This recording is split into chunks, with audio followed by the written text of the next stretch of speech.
Welcome everybody. My name is Taylor Lopez. I'm the Health Communications Director at the National Minority Quality Forum, and it is my honor to welcome a true leader in the fight for health equity, Dr. Lauren Powell. As head of health equity at Biogen, Dr. Powell brings both a purpose and passion to advancing equity in healthcare access, outcomes, and innovation. A nationally recognized advocate, she has dedicated her career to dismantling systemic barriers and ensuring that communities of color, particularly Black women, are seen, heard, and prioritized in the healthcare space. Thank you so much, Dr. Powell, for joining us today at FYH. Thank you. Thank you for having me. No problem. So we're here to talk about lupus, and I want to jump to a pretty staggering statistic. Lupus is such a mystery among everyone, including our communities. And I want to mention this statistic really quickly. Black women are 2 to 3 times more likely to develop lupus than white women, and they tend to be diagnosed at a younger age, often in their 20s, with even more severe symptoms than white women. Why is that? Mm-hmm. Yeah, well, thank you for having me first and foremost. And I should also add to my intro that you could say I'm a daughter of New Orleans. I graduated from Xavier University, Louisiana, so it's good to be back. Yes, good to be back home. I actually have a personal connection to lupus. My mom was diagnosed with lupus actually when I was in high school. And she was not in her 20s, she was kind of in her 40s. And she just woke up one day and was like stiff and couldn't move. There are a number of reasons why we can think about the severity of disease and why it is so much more severe in Black women than in white women, and really why it takes so long to diagnose in white women, but in Black women. And I would say there's a combination of both how Black women are treated in the healthcare system. I think there is no secret there that the intersections of both racism and sexism are significant challenges for Black women to sometimes be seen and heard, right, when they are talking to their physician and they're actually seeking care. There are also some research just around stress, around chronic stress, the impacts of that on autoimmune disorders that certainly are disproportionately challenges for Black women. Right. And, it seems like lupus still remains just like this silent crisis among our communities, and really, especially among Black women. How do we get the attention of those young women to really know what the disease is, raise awareness among this demographic? Yeah. Well, I'm a leader in health equity and working specifically in drug development at Biogen. And this is something that we are keenly aware of and very concerned about. That's part of the reason why I'm actually here, why we are at Essence, because it's very clear, where people come together. It's not hard to find where Black women like to be and where we like to be in community. Part of the way that we can start to make this less of a silent disease is by talking about it, by raising awareness about the disease, raising awareness about some of the symptoms to look for, letting folks know that all the symptoms aren't going to look the same in everyone, and that if you have concerns, you should speak to your that there are labs and there are exams, and you can specifically advocate for yourself or for someone else in your family or someone else in your community for. And so, being here is a really important part of that. I think it's also an interesting time that we're in where, sometimes patients get more information from influencers and from, other sources of information other than just their physician. Yeah. And so it's important for us to know that. Yeah. And therefore to make sure that we are engaging with those other sources that we can get our information from to ensure that it's accurate. Yep. And I'm glad you mentioned that. Earlier today, we had an interview with influencers Tamika and her mother, Rita Smith. And if you're familiar with them, Tamika is a lupus patient herself. She does a lot of advocacy in that space, and she does a lot of content with her mom talking about this as well. So I know a lot of young people are getting their information from her, which is great. She has a lot of great information that I think resonates with a lot of young people. So I'm glad you did mention that. You just a moment ago, you mentioned how oftentimes Black women are not being heard by their healthcare providers, unfortunately. And Black women are dying from lupus at higher rates than other groups. Aside from just not being taken seriously by their healthcare provider, why is that? Yeah, it's a great question. One of the reasons why I'm so passionate actually about working in drug development and applying health equity specifically to drug development is because clinical trials are really not always seen in our community as a part of the entire continuum of care in healthcare because of historic and even contemporary injustices, right? Because of the ways Black bodies have been exploited in the past, and because of really scary things that have happened to our community, there's still a significant lack of trust in even wanting to participate in clinical trials, right? What that also means, though, is that our community may be missing out on cutting edge advanced treatments for diseases such as lupus. So it's not only that there's a long road to diagnosis, it's complex.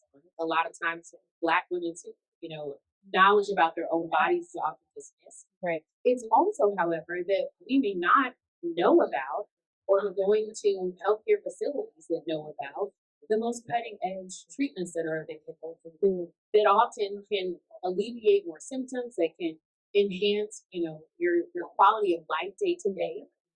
It can make a really big difference in the long term. So it is very true, actually, that Black women are under-prescribed like advanced biologicals. And I think all of that is also very connected to like the drug development process. Yeah. And to understanding that clinical trials, they are experimental, but they are also potentially opening a door to the most advanced treatments that exist. Yes, absolutely agree with that. Clinical trials, Black people are so underrepresented in clinical trials. And what we're learning is that oftentimes healthcare providers aren't telling us about clinical trials when we're visiting, the doctor's office. Sometimes we don't know to ask, and they're not telling us about them. Absolutely. So they're not sharing that. They're not sharing the opportunity.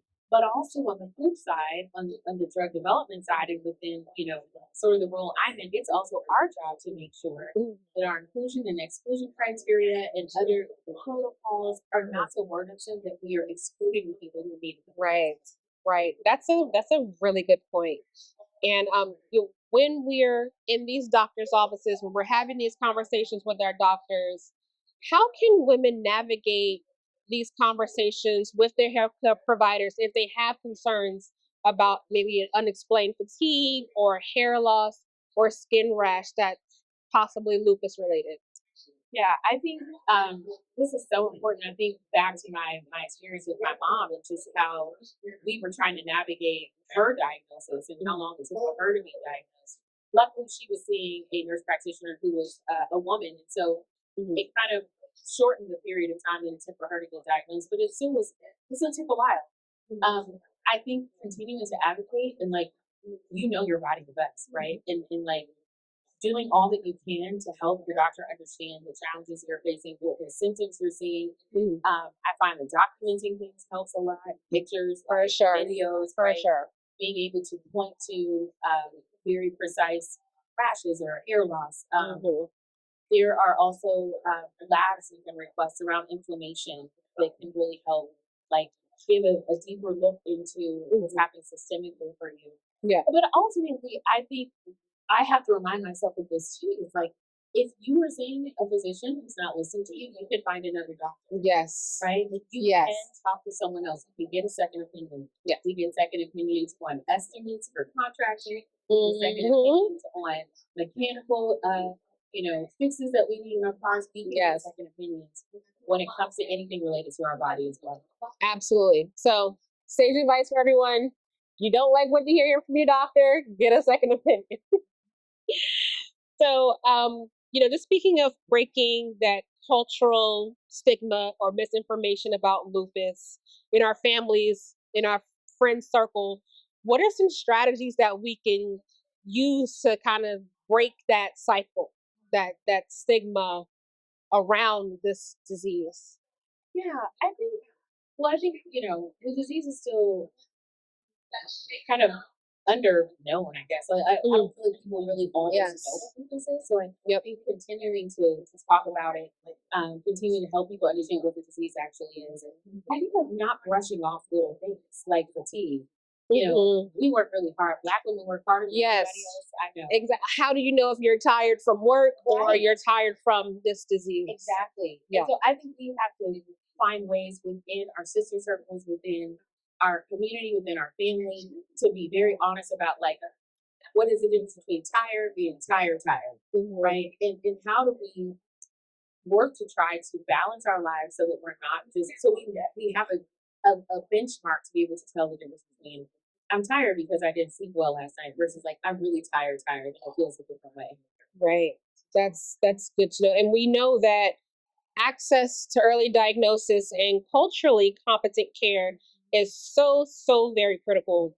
How is Biogen working to ensure that these innovations in treatment are reaching the communities that are most affected by lupus? Yes, absolutely.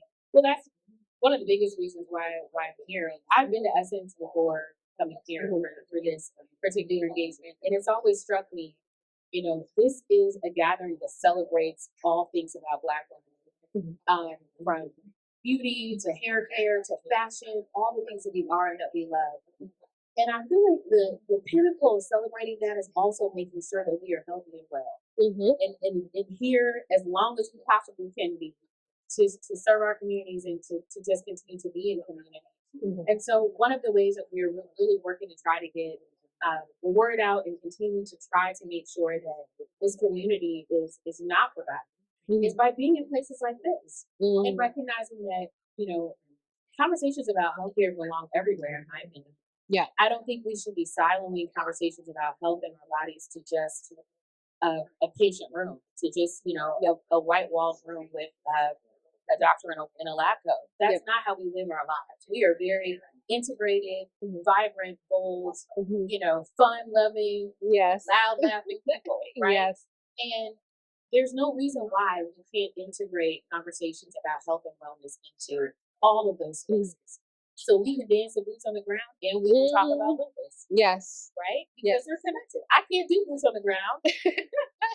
I have not learned that dance yet. I plan to.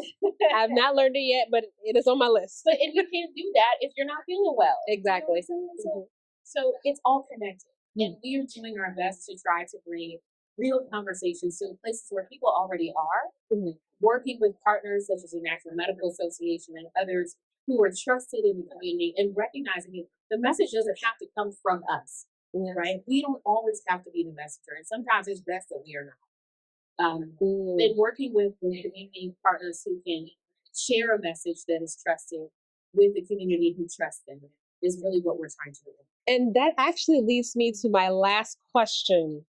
And I want to know from you, what role can pharmaceutical companies play in making clinical trials more inclusive and accessible to Black patients with lupus? Because, you know, when we hear the word clinical trials, it's a little scary. There's usually a negative connotation attached to clinical trials. A lot of us automatically think experimentation or Tuskegee. So what role do pharma companies have to play in making the trials more accessible for us? So we have a significant role to play in that. I think the onus is on us to make this more accessible to lots of different communities, especially Black and brown communities, and especially for Black women if we're talking about lupus. And we're thinking about that in a couple of different ways. I think operationally, things such as considering, you know, are we going after the right potential endpoint for a drug? So are we addressing the right symptoms? Right. So we have that means we have to talk with patients to understand what the symptoms really are. Are we addressing the right symptoms? Are inclusion exclusion criteria too narrow? Are we actually weeding out the people who we need to make sure are included the most? But then operationally, you know, clinical trials, it's not easy sometimes to find a clinical trial. Right. It's hard to find. The language is like feels like you're speaking a different language when you're reading it. Very technical. Right. Very technical, very heavy in medical terminology. So we have to work to try to break that down more into plain language. We do have sites where we work on that. It's public facing. Biogen Trial Link is one, where we are using plain language to talk about diseases, to talk about disease areas, and even to introduce clinical trials. And then further than that, you may not live in a neighborhood where there is a clinical trial site. So if that's the case, and that is the case for quite a few communities of color across the United States, especially if we think about the Deep South. How then or should we be augmenting maybe our ways of operating to make sure that we can bring a trial to you? So we are exploring things like mobile research units to ensure that we're not just constantly asking patients to pay to us. Right? Health equity means that we are tailoring our approach to what different populations and communities need. Everyone doesn't live by a top tier academic medical center. And so how do we make sure that we are outfitting our trials to meet patients where they are, especially the ones with the most unmet needs? Perfect. Thank you so much, Dr. Powell, for this wonderful conversation. And to you all in the audience, if you want to learn more about lupus and access lupus educational materials, you can visit our website, beyond-lupus.org. Thank you so much, Dr. Powell. Thank you.